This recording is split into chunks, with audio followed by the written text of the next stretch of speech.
ਤਾਂ ਤੁਹਾਡੀ ਸੈਲਰੀਆਂ ਦੇ ਵਿੱਚ ਵੱਡਾ ਉਛਾਲ ਆਉਣ ਵਾਲਾ ਹੈ। ਜੀ ਹਾਂ, ਤਕਰੀਬਨ ਦੁੱਗਣੀ ਹੋ ਜਾਏਗੀ ਤੁਹਾਡੀ ਸੈਲਰੀ। ਜੇਕਰ ਤੁਸੀਂ 18,000 ਕਮਾਉਂਦੇ ਹੋ ਤਾਂ ਲਗਭਗ 34,000 ਤੱਕ ਤੁਹਾਡੀ ਸੈਲਰੀ ਪਹੁੰਚ ਜਾਏਗੀ।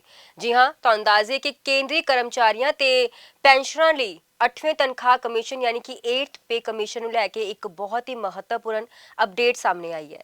ਰਿਪੋਰਟਾਂ ਦੇ ਮੁਤਾਬਿਕ ਨਵੇਂ ਤਨਖਾਹ ਕਮਿਸ਼ਨ ਦੇ ਵਿੱਚ ਫਿਟਮੈਂਟ ਫੈਕਟਰ ਲਗਭਗ 1.99 ਰਹਿਣ ਦੀ ਉਮੀਦ ਜਤਾਈ ਜਾ ਰਹੀ ਹੈ, ਜਿਸ ਦੇ ਲਾਗੂ ਹੁੰਦੇ ਹੀ ਕਰਮਚਾਰੀਆਂ ਦੀ ਮੁੱਢਲੀ ਤਨਖਾਹ ਯਾਨੀ ਬੇਸਿਕ ਸੈਲਰੀ ਦੇ ਵਿੱਚ ਵੱਡਾ ਉਛਾਲ ਵੇਖਣ ਨੂੰ ਮਿਲ ਸਕਦਾ ਹੈ।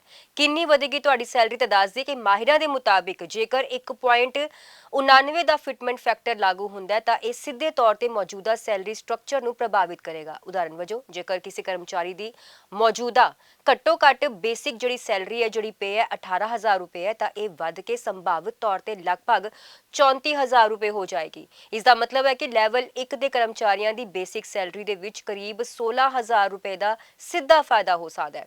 ਕੁੱਲ ਮਿਲਾ ਕੇ ਕਰਮਚਾਰੀਆਂ ਦੀ ਸੈਲਰੀ ਦੇ ਵਿੱਚ 40% ਤੋਂ ਲੈ ਕੇ 50% ਤੱਕ ਦੇ ਵਾਧੇ ਦੀ ਉਮੀਦ ਜਤਾਈ ਜਾ ਰਹੀ ਹੈ। ਉਧਰ ਦੂਜੇ ਪਾਸੇ ਮਹਿੰਗਾਈ ਭੱਤੇ ਯਾਨੀ ਕਿ ਡੀਏ ਦਾ ਕੀ ਹੋਵੇਗਾ? ਨਵੇਂ ਤਨਖਾਹ ਕਮਿਸ਼ਨ ਦੇ ਲਾਗੂ ਹੋਣ ਨਾਲ ਮੌਜੂਦਾ ਮਹਿੰਗਾਈ ਭੱਤਾ ਯਾਨੀ ਡੀਏ, ਜੋ ਕਿ ਇਸ ਵੇਲੇ 60% ਦੇ ਕਰੀਬ ਪਹੁੰਚ ਚੁੱਕਿਆ, ਉਸ ਨੂੰ ਬੇਸਿਕ ਸੈਲਰੀ ਦੇ ਵਿੱਚ ਜੋੜ ਦਿੱਤਾ ਜਾਏਗਾ। ਇਸ ਮਰਜਰ ਤੋਂ ਬਾਅਦ ਡੀਏ ਫਿਰ ਤੋਂ 0 ਯਾਨੀ 0% ਤੋਂ ਸ਼ੁਰੂ ਹੋਵੇਗਾ। ਨਵਾਂ ਤਨਖਾਹ ਢਾਂਚਾ ਲਾਗੂ ਕੀਤਾ ਜਾਏਗਾ। ਕਰਮਚਾਰੀਆਂ ਦੀ ਇਨ ਹੈਂਡ ਸੈਲਰੀ ਦੇ ਵਿੱਚ ਇੱਕ ਸੰਤੁਲਿਤ ਵਾਧਾ ਵੇਖਣ ਨੂੰ ਮਿਲੇਗਾ। ਕਦੋਂ ਲਾਗੂ ਹੋਵੇਗਾ 8ਵਾਂ ਤਨਖਾਹ ਕਮਿਸ਼ਨ? ਤਾਂ ਦੱਸ ਦਈਏ ਕਿ ਹਾਲਾਂਕਿ ਸਰਕਾਰ ਦੇ ਵੱਲੋਂ ਅਜੇ ਤੱਕ ਇਸ ਸੰਬੰਧੀ ਕੋਈ ਵੀ ਅਧਿਕਾਰਤ ਐਲਾਨ ਨਹੀਂ ਕੀਤਾ ਗਿਆ, ਪਰ ਅੰਦਾਜ਼ਾ ਲਾਇਆ ਜਾ ਰਿਹਾ ਹੈ ਕਿ ਇਹ ਕਮਿਸ਼ਨ 1 ਜਨਵਰੀ 2026 ਤੋਂ ਲਾਗੂ ਮੰਨਿਆ ਜਾ ਸਕਦਾ ਹੈ। ਜੇਕਰ ਇਸ ਨੂੰ ਲਾਗੂ ਕਰਨ ਦੇ ਵਿੱਚ ਕਿਸੇ ਕਾਰਨ ਦੇਰੀ ਹੁੰਦੀ ਹੈ ਤਾਂ ਕਰਮਚਾਰੀਆਂ ਨੂੰ ਇਸ ਦਾ ਫਾਇਦਾ ਏਰੀਅਰ ਦੇ ਰੂਪ ਦੇ ਵਿੱਚ ਦਿੱਤਾ ਜਾਏਗਾ। ਤਾਂ ਤੁਹਾਡੀ ਸੈਲਰੀਆਂ ਦੇ ਵਿੱਚ ਵੱਡਾ ਉਛਾਲ ਆਉਣ ਵਾਲਾ ਹੈ। ਜੀ ਹਾਂ, ਤਕਰੀਬਨ ਦੁੱਗਣੀ ਹੋ ਜਾਏਗੀ ਤੁਹਾਡੀ ਸੈਲਰੀ। ਜੇਕਰ ਤੁਸੀਂ 18,000 ਕਮਾਉਂਦੇ ਹੋ ਤਾਂ ਲਗਭਗ 34,000 ਤੱਕ ਤੁਹਾਡੀ ਸੈਲਰੀ ਪਹੁੰਚ ਜਾਏਗੀ। ਜੀ ਹਾਂ, ਤੁਹਾਨੂੰ ਦੱਸ ਦਈਏ ਕਿ ਕੇਂਦਰੀ ਕਰਮਚਾਰੀਆਂ ਤੇ ਪੈਨਸ਼ਨਰਾਂ ਲਈ 8ਵੇਂ ਤਨਖਾਹ ਕਮਿਸ਼ਨ ਯਾਨੀ ਕਿ 8th ਪੇ ਕਮਿਸ਼ਨ ਨੂੰ ਲੈ ਕੇ ਇੱਕ ਬਹੁਤ ਹੀ ਮਹੱਤਵਪੂਰਨ ਅਪਡੇਟ ਸਾਹਮਣੇ ਆਈ ਹੈ।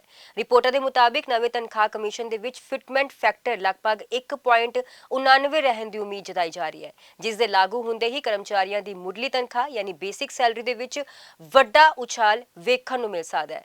ਕਿੰਨੀ ਵਧੇਗੀ ਤੁਹਾਡੀ ਸੈਲਰੀ? ਤਾਂ ਦੱਸ ਦਈਏ ਕਿ ਮਾਹਿਰਾਂ ਦੇ ਮੁਤਾਬਿਕ ਜੇਕਰ 1.99 ਦਾ ਫਿਟਮੈਂਟ ਫੈਕਟਰ ਲਾਗੂ ਹੁੰਦਾ ਹੈ ਤਾਂ ਇਹ ਸਿੱਧੇ ਤੌਰ ਤੇ ਮੌਜੂਦਾ ਸੈਲਰੀ ਸਟਰਕਚਰ ਨੂੰ ਪ੍ਰਭਾਵਿਤ ਕਰੇਗਾ। ਉਦਾਹਰਨ ਵਜੋਂ ਜੇਕਰ ਕਿਸੇ ਕਰਮਚਾਰੀ ਦੀ ਮੌਜੂਦਾ ਘੱਟੋ ਘੱਟ ਬੇਸਿਕ ਜਿਹੜੀ ਸੈਲਰੀ ਹੈ, ਜਿਹੜੀ ਪੇ ਹੈ 18,000 ਰੁਪਏ ਹੈ, ਤਾਂ ਇਹ ਵੱਧ ਕੇ ਸੰਭਾਵਿਤ ਤੌਰ ਤੇ ਲਗਭਗ 34,000 ਰੁਪਏ ਹੋ ਜਾਏਗੀ। ਇਸ ਦਾ ਮਤਲਬ ਹੈ ਕਿ ਲੈਵਲ 1 ਦੇ ਕਰਮਚਾਰੀਆਂ ਦੀ ਬੇਸਿਕ ਸੈਲਰੀ ਦੇ ਵਿੱਚ ਕਰੀਬ 16,000 ਰੁਪਏ ਦਾ ਸਿੱਧਾ ਫਾਇਦਾ ਹੋ ਸਕਦਾ ਹੈ।